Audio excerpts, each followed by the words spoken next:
Hello student, मैं प्रशांत sir. आज इस वीडियो में आप सभी लोगों के लिए मैं बायोलॉजी के टॉप 21 क्वेश्चन लेकर के आया हूं और ये सभी क्वेश्चन बहुत ही महत्वपूर्ण हैं, बहुत ही इम्पॉर्टेंट हैं और ये सभी क्वेश्चन किसी ना किसी कंपटीशन के एग्ज़ाम में बहुत ज़्यादा ही पूछे जाते हैं।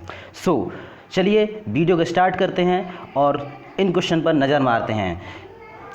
क्वेश्चन नंबर फर्स्ट है, शरीर की सबसे बड़ी ग्रंथि कौन है? तो शरीर की सबसे बड़ी ग्रंथि कौन है? तो इसका आंसर होगा यकृत। शरीर की सबसे बड़ी ग्रंथि कौन है? यकृत। नेक्स्ट क्वेश्चन है, मनुष्य में मादा जनन अंग से किस हार्मोन्स का स्राव होता है? जो ह्यूमन है उसके फीमेल रिप्रोडक्टिव जो पार्ट होता है, ठीक है, फीमेल में, उससे कौन सा हार्मोन्स सिक्रीट होता है? तो इसका आंसर हो जाएगा एस्ट्रोजन, प्रोजेस्टेरोन, रिलैक्सिन। सभी कथन सत्य हैं, तो इसका आंसर होगा सभी कथन सत्य हैं। ओके, नेक्स्ट क्वेश्चन देखते हैं, मनुष्य में ऐच्छिक गतियों का नियंत्रण किसके द्वारा होता है? जो मनुष्य की में ऐच्छिक गतियाँ होती हैं जो उसकी इच्छा के अनुसार होती हैं, वो किसके द्वारा होती हैं? तो इसका आंसर होगा सेरेब्रम। क्या होगा? सेरेब्रम। ओके, नेक्स्ट क्वेश्चन देखते हैं, मनुष्य के शरीर का जो ताप क्रम कहाँ से नियंत्रित होता है? जो ह्यूमन है, ठीक है, उसकी बॉडी का जो ताप क्रम है वो कहाँ से नियंत्रित होता है? तो इसका आंसर हो जाएगा हमारा हाइपोथैलेमस। क्या हो जाएगा? हाइपोथैलेमस। हाइपोथैलेमस जो है ब्रेन का एक पार्ट है जो कि बॉडी का टेम्परेचर मेंटेन करता है। ओके, नेक्स्ट क्वेश्चन, अमीबा में भोजन का अंतःग्रहण किसके द्वारा होता है? जो अमीबा है, अमीबा एक यूनिसेलुलर ऑर्गेनिज्म है, एक कोशिकीय जीव है जो कि फाइलम प्रोटोजोआ में आता है, ठीक है। इसमें भोजन का अंतर्ग्रहण, भोजन किस तरह से ग्रहण करता है? तो इसका आंसर हो जाएगा सीडोपोडिया, मीन्स कूटपाद के द्वारा। किसके द्वारा होता है? कूटपाद के द्वारा होता है। ओके, नेक्स्ट क्वेश्चन, निम्न में कौन सा एंजाइम लार में पाया जाता है? जो दिए गए हैं, ये एंजाइम दिए गए हैं, तो इनमें पूछा गया है कि कौन सा एंजाइम ऐसा है जो लार में पाया जाता है, ठीक है। तो लार में पाया जाता है टाइलिन एंजाइम। कौन सा पाया जाता है? टाइलिन, ठीक है।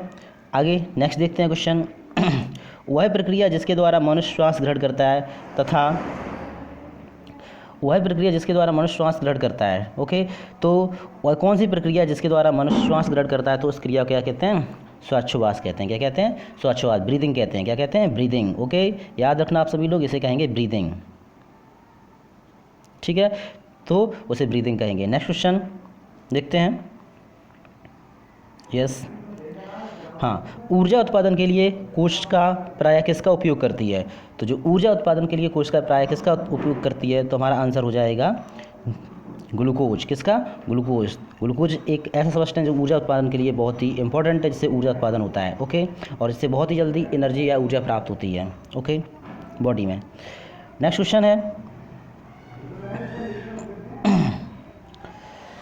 किस अभिक्रिया द्वारा पौधों में ऑक्सीजन बाहरी वातावरण से कोशिकाओं में पहुंचता है? तो कौन सी अभिक्रिया है जिसके द्वारा पौधों में ऑक्सीजन बाहरी वातावरण से कोशिकाओं में पहुंचती है? तो उसे क्या कहते हैं? विसरण। क्या कहते हैं? विसरण कहते हैं, ओके, डिफ्यूज़न कहते हैं। क्या कहेंगे? डिफ्यूज़न। ओके, जैसा कि आप सभी लोगों को पता है कि डिफ्यूजन होता क्या है? तो डिफ्यूजन जो होता है हायर कंसंट्रेशन से लोअर कंसंट्रेशन की ओर जो मॉलिक्यूल होते हैं उनका ट्रांसफ़र होता है, उसे क्या कहते हैं? डिफ्यूजन। अर्थात अधिक सांद्रता से कम सांद्रता की ओर जो अणु होते हैं उनका ट्रांसफ़र होना क्या कहलाता है? डिफ्यूजन कहलाता है, ठीक है। तो हमारा आंसर क्या हो जाएगा? डिफ्यूजन हो जाएगा, विसरण हो जाएगा। अगला नेक्स्ट क्वेश्चन देखते हैं, श्वसन की अभिक्रिया में खाद्य पदार्थों की प्रवृत्ति क्या होती है? जो श्वसन की अभिक्रिया होती है उसमें खाद्य पदार्थों की प्रवृत्ति क्या होती है? तो इसका आंसर हो जाएगा हमारा दहन। क्या हो जाएगा? दहन हो जाएगा, ठीक है, क्योंकि रेस्पिरेशन जब होता है, ठीक है, तो उसमें खाद्य की प्रवृत्ति दहन होती है, जिसके थ्रू क्या होता है? फूड का जो है, फूड से एनर्जी प्राप्त होती है, दहन हो जाएगा। नेक्स्ट क्वेश्चन है, खाद्य पदार्थों में पौधों में स्थानांतरण का मुख्य रूप कौन सा है? जो खाद्य पदार्थ हैं, खाद्य पदार्थों में जो प्लांट्स होते हैं, ठीक है, वो खाद्य पदार्थों का पौधों में स्थानांतरण मुख्य रूप से किसके द्वारा होता है या किसके रूप में होता है? ठीक है, तो हमारा आंसर हो जाएगा क्या? सुक्रोज। क्या हो जाएगा? सुक्रोज के रूप में हो जाएगा, ठीक है। ओके, नेक्स्ट वीडियो देखते हैं, नेक्स्ट क्वेश्चन, सॉरी। एक स्वस्थ मनुष्य का रक्तचाप होता है, एक स्वस्थ हेल्दी जो ह्यूमन होता है, ठीक है, उसका ब्लड प्रेशर कितना होता है? तो उसका ब्लड प्रेशर होता है 120/80 mmHg। mmHg का फुल फॉर्म होता है millimetre mercury, okay, millimetre mercury होता है। नेक्स्ट क्वेश्चन, मनुष्य के मस्तिष्क की सबसे बाहरी झिल्ली क्या कहलाती है? जो ह्यूमन है, ठीक है, उसका जो ब्रेन होता है उसके सबसे आउटर जो कवरिंग झिल्ली होती है उसे क्या कहते हैं? उसे कहते हैं ड्यूरा मैटर। क्या कहते हैं? Dura mater. नेक्स्ट क्वेश्चन, मनुष्य के सूंघने की क्षमता को नियंत्रित कौन करता है? जो ह्यूमन है उसमें सूंघने की क्षमता किसके द्वारा नियंत्रित होती है? तो सूंघने की क्षमता उसकी नियंत्रित होती है ग्रंथिपाल के द्वारा। ओके, नेक्स्ट क्वेश्चन है, मनुष्य में बुद्धि एवं चतुराई का केंद्र कौन है?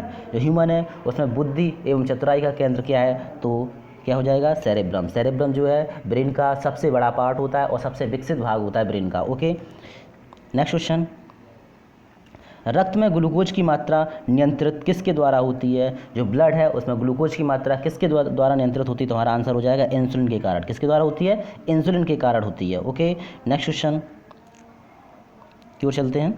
Yes, oxygen. ऑक्सीजन है, ऑक्सीजन क्या है? ऑक्सीजन फैट है, कार्बोहाइड्रेट है, एंजाइम है या फिर हार्मोन्स है? तो ऑक्सीजन एक एंजाइम है। क्या है? ऑक्सीजन एक एंजाइम है। ओके, नेक्स्ट क्वेश्चन, जैव प्रक्रम के अंतर्गत कौन आता है? तो जैव प्रक्रम मीन्स लाइफ प्रोसेस के अंतर्गत क्या क्या आता है? तो लाइफ प्रोसेस के अंदर न्यूट्रिशन भी आता है, एक्सक्रीशन भी आता है, रेस्पिरेशन भी आता है, मीन्स सभी, मीन्स पोषण, उत्सर्जन, श्वसन। इसका आंसर हो जाएगा सभी। क्या हो जाएगा? सभी। तो इसका आंसर क्या हो जाएगा? सभी, क्योंकि ये सभी जैव प्रक्रम के अंतर्गत आते हैं। ओके, नेक्स्ट क्वेश्चन, गोबर छत्ता किसके अंतर्गत आता है? गोबर छत्ता, तो गोबर छत्ता जो है किसके अंतर्गत आता है? तो गोबर छत्ता एक सेप्रोफाइटिक मीन्स मृतोपजीवी होता है। कैसा होता है? मृतोपजीवी। तो इसका आंसर क्या हो जाएगा? मृतोपजीवी। ठीक, मृतजीवी। क्या कहेंगे इसे? मृतजीवी या मृतोपजीवी कहेंगे। इसे इंग्लिश में सेप्रोफाइट भी कहते हैं। क्या कहते हैं? सेप्रोफाइट भी कहते हैं। ओके, इसे इंग्लिश में सेप्रोफाइट भी कहते हैं। नेक्स्ट क्वेश्चन, वायुमंडल में सामान्यतः CO2 पाई जाती है। तो वायुमंडल में CO2 कितने % है? तो जैसा कि हम सभी लोग जानते हैं कि वायुमंडल में CO2 का परसेंटेज 0.03% होता है। कितना होता है? 0.03% होता है। ओके, नेक्स्ट क्वेश्चन, छाया में पनपने वाले पौधे क्या कहलाते हैं? छाया में पनपने वाले पौधे क्या कहलाते हैं? तो इसका आंसर हो जाएगा सियोफाइट्स। क्या हो जाएगा? सियोफाइट्स। सियोफाइट्स जो होते हैं, ठीक है, वो छाया में पाए जाते हैं। कहाँ पाए जाते हैं? छाया में। ओके, तो ये थे हमारे टॉप 21 क्वेश्चन जो कि बहुत ही महत्वपूर्ण क्वेश्चन है। इन्हें आप रट लीजिए अच्छी तरह से। और ये NTPC एग्ज़ाम, रेलवे के जितने भी एग्ज़ाम होते हैं, SSC के एग्ज़ाम होते हैं, बैंक, आज सभी एग्ज़ाम है बहुत ही ज़्यादा पूछे जाते हैं। इनमें से लगभग 1 या 2 क्वेश्चन 100% पूछे जाएंगे। ओके, इसी तरह से आप हमारे वीडियो को देखते रहिए, लाइक करिए, कमेंट करिए, शेयर करिए हमारे वीडियो को और सब्सक्राइब करिए हमारे चैनल को, जिससे जल्द से जल्द आपको नोटिफिकेशन प्राप्त हो जाए और नया वीडियो आपको प्राप्त हो जाए। ओके, और ऐसे ही हम अच्छे वीडियो आप तक पहुंचाते रहेंगे। थैंक यू, धन्यवाद।